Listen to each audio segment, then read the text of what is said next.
Right on. So finally knocked out a movie that has been on my radar for, God, honestly, my whole life. And because Hellraiser is it's one of those iconic horror movies.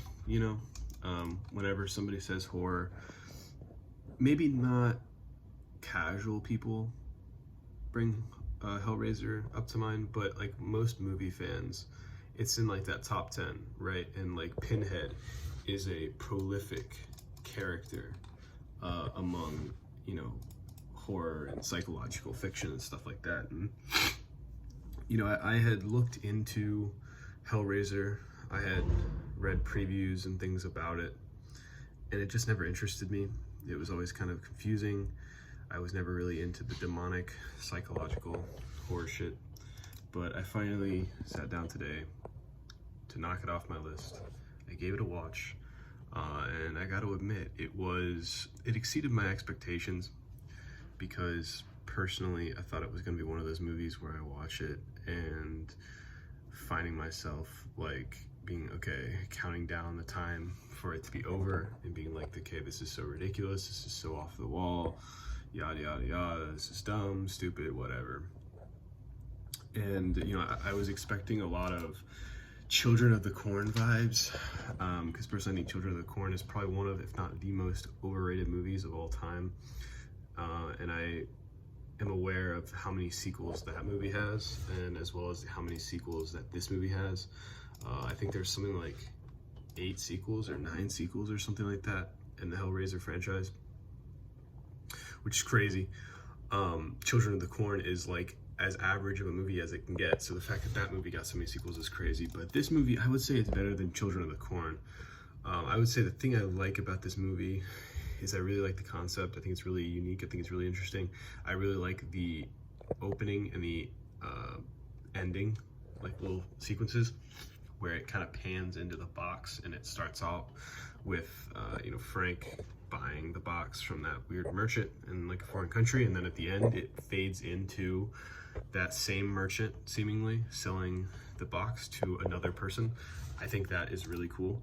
I think the effects, I think a lot of it, obviously it's all practical effects for the most part, right?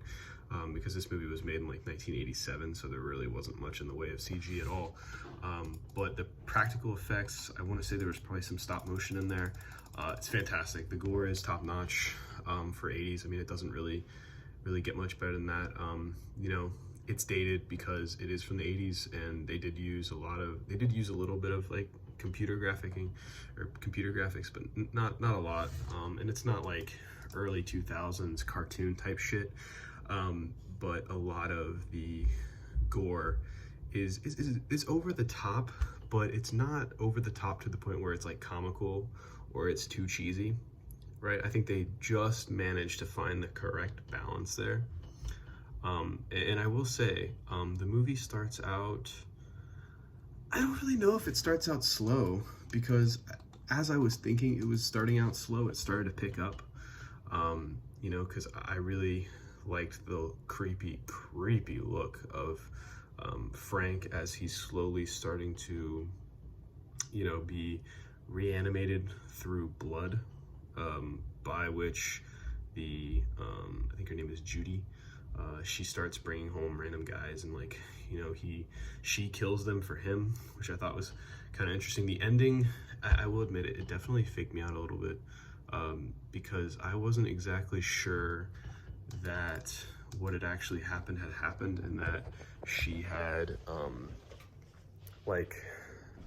he had stolen his brother's skin, right? And so Frank was Larry the whole time.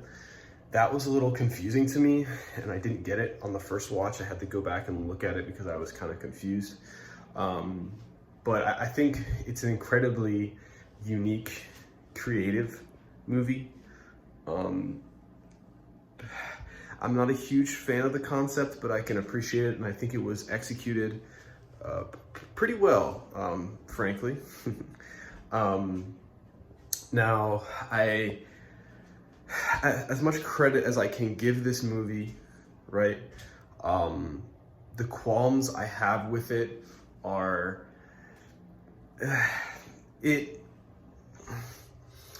a little too over the top for me. It's a little too complex. It doesn't do a whole lot of explaining.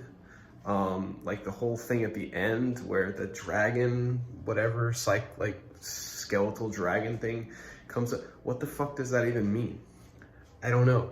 And like all of the other characters, you know, the Cenobites, what the fuck does that even mean? I don't know. Pinhead, you know, for being this big revered character who is an iconic horror movie villain, he has not much presence in this movie.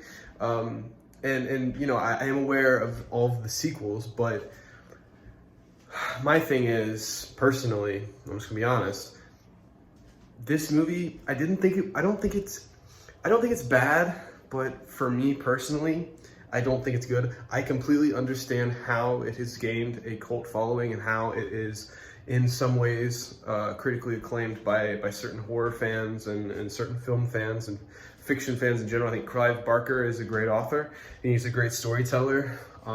It didn't really click for me personally.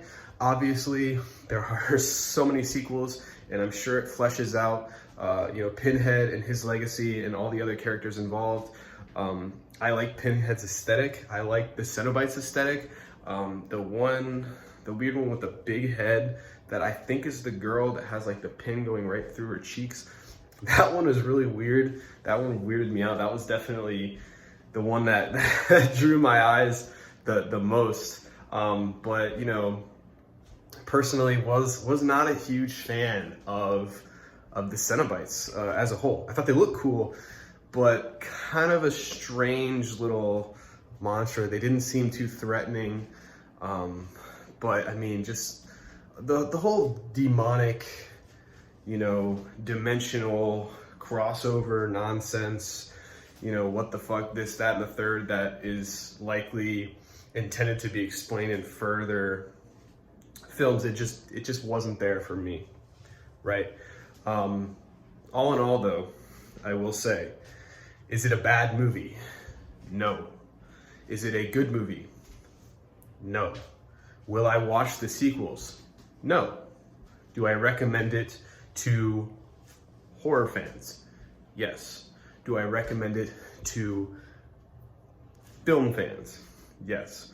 Would I recommend it to just casual people, friends of mine that I know that I don't really envision them having much of an interest in advanced film and fiction? No. It's not like The Exorcist. I would not recommend it to any and everybody. I would recommend it to horror fans. I definitely think it is a must-watch horror film because, I mean, it's such an iconic, everybody knows who Pinhead is, everybody knows who Hellraiser is. You know, everybody's familiar with that name if they watch horror films. But ultimately, I just don't think, it's not my cup of tea, right? I'm not gonna watch any of the sequels, I don't think, because from what I hear, none of them are very good, right? And I didn't like the first one enough to warrant it. You know, I will give it is very creative. I think the acting is good.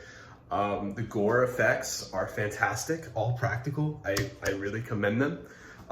In the opening to ending sequence, how they kind of wrap around, I think that shit is really cool. I kind of like the concept, how she is killing like the innocent guys to bring him back to life. I think that's kind of cool. But ultimately, as a whole, not a big fan. God, I think I'm gonna give it like, I'll give it 2 out of 5, right? It's watchable. Would I watch it again? Yeah, I would watch it again. But 2 out of 5, that seems perfect. Not great, but maybe I'm crazy.